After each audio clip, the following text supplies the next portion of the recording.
Hello and welcome to Prayag career institute English class. यह video remedial grammar के लिए है और आज का टॉपिक है विल। इससे पहले हमने शैल का टॉपिक सीखा था, शैल के टॉपिक को समझा था, जिसमें हमने समझा था कि first person subject I and we के साथ शैल का यूज़ प्योर फ्यूचर एक्सप्रेस करने के लिए किया जाता है। एंड अगर कोई स्टेटमेंट लेटर्स से स्टार्ट होता है तो फिर उसके क्वेश्चन टैग में भी शैल का यूज़ किया जाता है। शैल बी से वह क्वेश्चन टैग फॉर्म किया जाता है। कुछ किसी व्यक्ति के विश या इंस्ट्रक्शंस को जानने के लिए, एलिसिट करने के लिए भी शैल का यूज़ किया जाता है, एट्सेट्रा एट्सेट्रा। ये हमने पिछले वीडियो में जाना था, समझा था।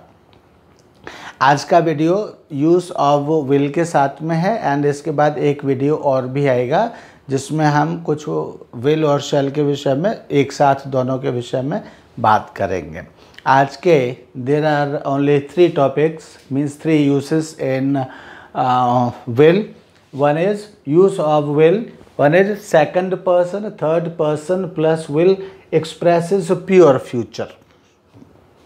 Here you can say second person, third person plus will expresses pure future. Pure future means future without intention, determination, promise, etc. यहाँ पर प्योर फ्यूचर को एक बार से फिर से समझ लेने की आवश्यकता है। What is pure future? Pure future is a future when you do not make any decision and something does not happen because of your decision. जब आपके डिसीजन के कारण कोई चीज़ नहीं होती है तब वह प्योर फ्यूचर होता है। अगर किसी एक्शन में आपका डिसीजन शामिल है, जैसे कल मैं चाय पीऊँगा, कल मैं हरिद्वार जाऊँगा, कल मैं खाना खाऊँगा, कल मैं होटल में खाना खाऊँगा, कल वह मेरे घर आएगा, वह कल दिल्ली जाएगा, वह कल होटल में खाना खाएगा, वह कल स्कूल में 8th पीरियड में आ जाएगा, कल वह स्कूल नहीं जाएगा। तो ये सब जो सेंटेंसेस हैं उनमें उसका खुद का डिसीजन है, उस व्यक्ति का खुद का डिसीजन है, इसलिए यह प्योर फ्यूचर नहीं है। ये इंटेंशन हो सकती है, थ्रेट हो सकती है, प्रॉमिस हो सकता है, कुछ भी हो सकता है, लेकिन यह प्योर फ्यूचर नहीं हो सकता। बिकॉज यहाँ जो भी कुछ वह कर रहा है वह अपने डिसीजन से कर रहा है, इसलिए प्योर फ्यूचर पर ध्यान दीजिए। अगर प्योर फ्यूचर आपकी समझ में आएगा तो आपको लगेगा कि आपने कुछ नया सीखा है। एंड अगर आप प्योर फ्यूचर का अर्थ नहीं समझ पा रहे हैं तो फिर ये वीडियो आपको बकवास लगने के अलावा कुछ भी नहीं लगना है। If you want to be an intelligent then understand the meaning of future.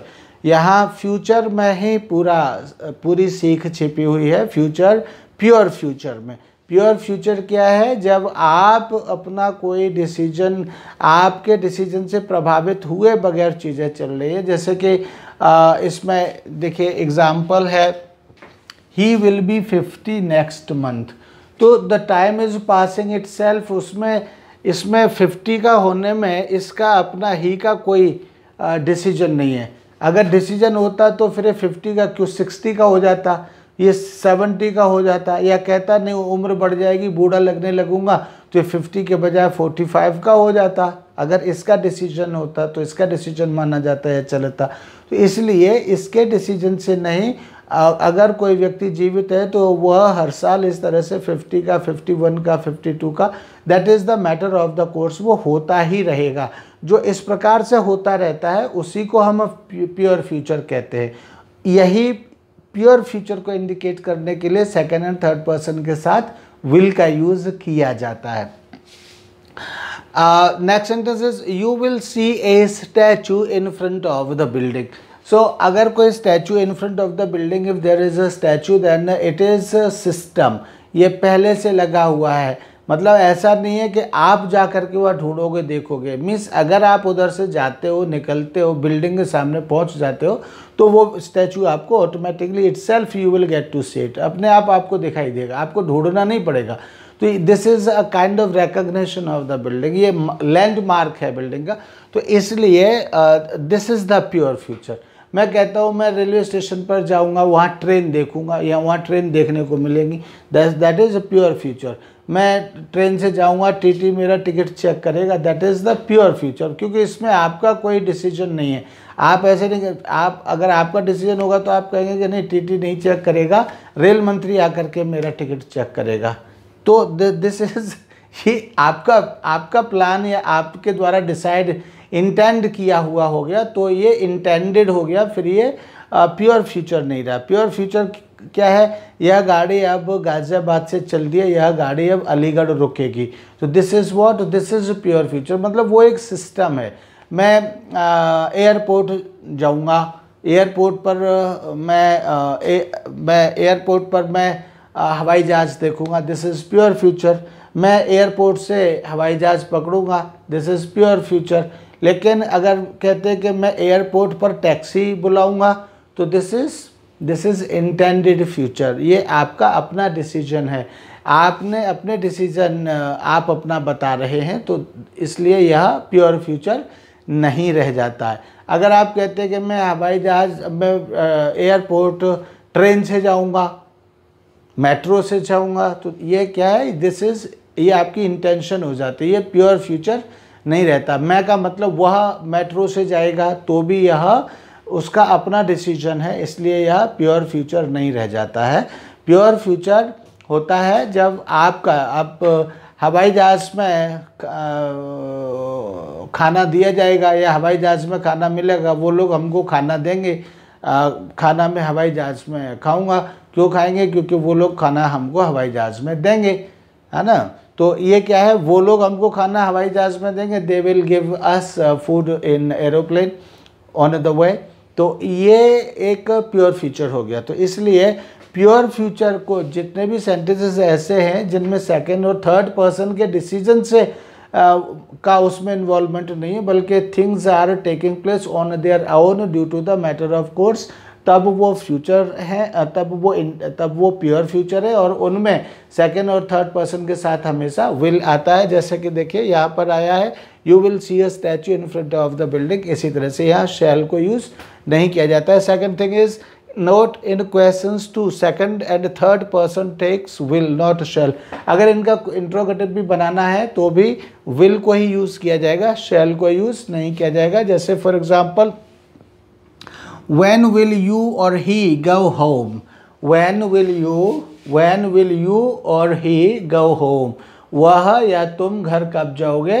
तो this is the question and it has been made with the help of will. तो ये विल से ये बना हुआ है ये सेंटेंस, तो इसलिए विल से ही इस तरह के क्वेश्चंस बनेंगे। इस तरह के क्या मीन्स सेकंड और थर्ड पर्सन के साथ प्योर फ्यूचर के विल से ही क्वेश्चंस बनते हैं, शैल से नहीं बनते हैं। We don't say when shall they get married, इस तरह से हम सेंटेंस नहीं बना सकते, लिख सकते। Second point is third person plus will expresses a present habit. Present habit दिखाने के लिए भी, प्रेजेंट हैबिट शो करने के लिए भी subject plus third person plus will. Third person का मतलब यहाँ देखिए प्रेजेंट हैबिट भी देखिए, लेकिन यहाँ देखिए थर्ड पर्सन, थर्ड पर्सन का मतलब ऑल सब्जेक्ट्स मत समझ लीजिए।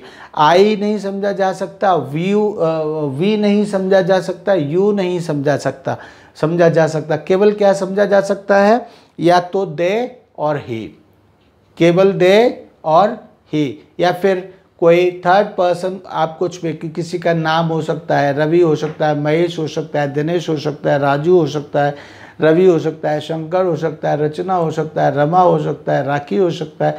तो थर्ड पर्सन में कोई नेम भी हो सकता है, दे हो सकता है और ही हो सकता है, इसके अलावा कुछ नहीं। चिल्ड्रन कोई ऐसा कॉमन नाउन हो सकता है, चिल्ड्रन है, टीचर है, इस तरह से कोई, तो they are also third person.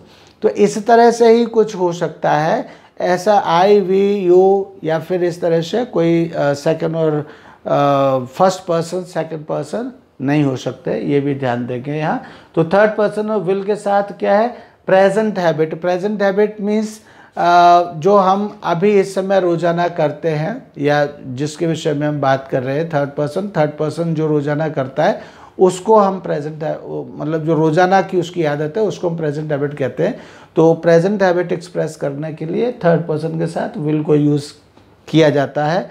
ये नया आपके लिए पॉसिबली है, तो इसलिए इसको ध्यान से देखिए और सुनिए। He will sit for hours murmuring to himself. He will sit for hours, तो यहाँ क्या कहना चाहते हैं?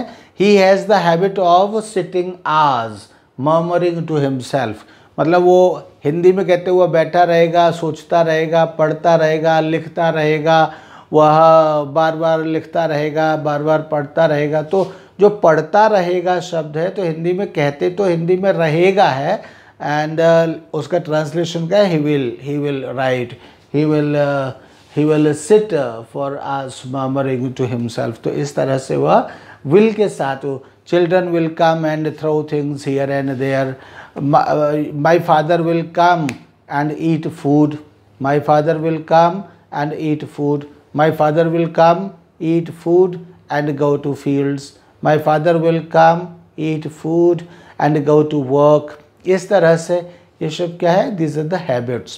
तो थर्ड पर्सन के साथ हमेशा विल के साथ यूज़ करके हम किसी थर्ड पर्सन की हैबिट, प्रेजेंट हैबिट के लिए भी थर्ड पर्सन के साथ विल का यूज़ करके उसकी प्रेजेंट हैबिट को एक्सप्रेस कर सकते हैं। Third point is third person plus will is used to express characteristic activity. Characteristic activity क्या होता है? किसी व्यक्ति या किसी वस्तु का कोई फीचर और क्वालिटी होता है, that is the typical of feature or quality that is typical of something. Typical of something means किसी वस्तु का उसका अपना एक गुण जो कि उसकी विशेष पहचान है, उसको ही हम कैरेक्टरिस्टिक कहते हैं। तो इसलिए किसी वस्तु या किसी व्यक्ति की कैरेक्टरिस्टिक एक्टिविटी यानी कि उसकी अपना एक क्वालिटी है, फीचर है उसका कोई, या उसकी क्वालिटी है, उस क्वालिटी के जैसा या क्वालिटी के बेस पर ही वह कोई काम करता है, उसको हम कैरेक्टरिस्टिक एक्टिविटी कहते हैं। तो कैरेक्टरिस्टिक एक्टिविटी शो करने के लिए भी थर्ड पर्सन के साथ विल का यूज़ किया जाता है। यहाँ पर देखिए, water and milk will mix well. Water and milk will mix well का मतलब क्या है? Water and milk mix well. Mix well means इसका हम कहना क्या चाहते हैं? व्हाट डू से? Water and milk will mix well. It means water and milk mix well, यानी वाटर एंड मिल्क बहुत आराम से अच्छे से मिल जाते हैं, ये इसका मीनिंग है। But we say water and milk will mix well. कॉक will, so this is what, milk की और वाटर की क्या है? कैरेक्टरिस्टिक एक्टिविटी है। वाटर की कैरेक्टरिस्टिक एक्टिविटी क्या है? That it is liquid, and अगर कोई इसके साथ कोई लिक्विड आएगा तो उस लिक्विड के साथ ये मिक्स हो जाता है। मिल्क की कैरेक्टरिस्टिक क्वालिटी क्या है? That it is also a liquid, and अगर इसके साथ कोई सेम प्रॉपर्टी का कोई लिक्विड आएगा तो वो उस लिक्विड के साथ मर्ज हो जाएगा, उसके साथ मिक्स हो जाएगा। तो इसलिए इसको, इस क्वालिटी को दिखाने के लिए water and milk will mix well, ये ध्यान देने की बात है। हिंदी में भी हम इस तरह के सेंटेंसेस बोलते हैं, but we need to pay attention towards such sentences. Kock will float on water, so what is the characteristic quality of Kock? That it does not sink in water, it does not go to the bottom, it keep bottom of water, means it is so light that it keeps floating on water। तो उसी characteristic activity को express करने के लिए Kock will float in water means Kock will never sink in water हम कहेंगे। तो इसलिए दिस आर द, ये क्या है? ये कैरेक्टरिस्टिक एक्टिविटीज़ हैं। तो इस तरह से आज का टॉपिक बहुत छोटा सा है, एंड इस छोटे से टॉपिक में हमने जाना कि सेकंड और थर्ड पर्सन के साथ अगर हम विल का यूज़ करते हैं तो यह प्योर फ्यूचर को इंडिकेट करता है। एंड इसके जो क्वेश्चंस हैं वो भी हम विल से ही बनाते हैं, शैल से नहीं बनाते हैं। एंड थर्ड पर्सन एंड उसके साथ में विल लगा देते हैं तो किसी प्रेजेंट हैबिट को एक्सप्रेस करता है। एंड थर्ड पर्सन के साथ अगर हम विल लगा देते हैं तो वह किसी वस्तु की या किसी व्यक्ति की कैरेक्टरिस्टिक एक्टिविटी को दिखाने के लिए भी थर्ड पर्सन के साथ विल का यूज़ किया जाता है। इस तरह के और बहुत सारे सेंटेंसेस अपने बनाने की कोशिश कर रहे हैं आप। Thank you, that's all for today. अगर कोई क्वेश्चन है तो कमेंट बॉक्स में लिख करके उस क्वेश्चन को पूछा जा सकता है। Thank you, that's all. Have a great day, have a great learning and be a confident speaker of English language. Thank you.